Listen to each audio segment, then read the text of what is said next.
වැඩේ ගොඩ ගියාංගෝ උඹලා දෙන්න කිව්ව වචනවලට ගෑණි පට්ට හැපියක ඉන්නේ මං ගැන පට්ට පැහැදීමක ඉන්නේ ඒ තියෙන සතුට මං ගෑණිට කියලා මෙඩිසින් ප්ලේට් එකක් හදන්න ඉන්න කියලා ඔයාට කිව්වා බැලන්ස් කරනවා කියලා හොඳේ දැන් තේ දෙක අරන් එනවනේ ආවට පස්සේ තව ටිකක් උඹ ගැන දැනෙන්න කියන්න නැද්ද බං නැතුව සුපිරියක් දෙන්නම් ඈ උඹලා මගේ උන් ඈ හදවතින් හදවතින් එනවා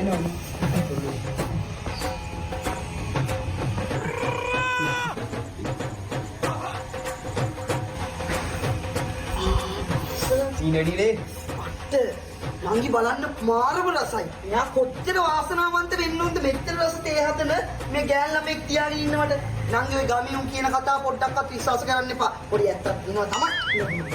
ඒව විශ්වාස කරන්න එපා. ඉරිසියාවට කියන කතාව විශ්වාස කරන්න එපා නංගි. ඔව් අයියේ ඒ කතාවේ නම් ඇත්තක් තියෙනවා තමයි.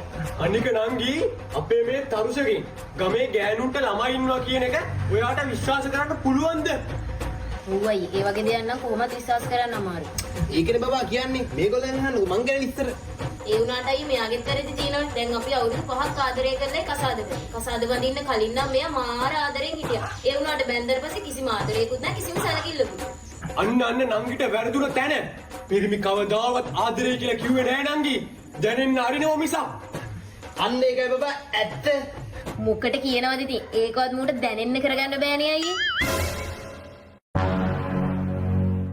Sarusara goyang mal Bilena kale hulang rel Apita po arungal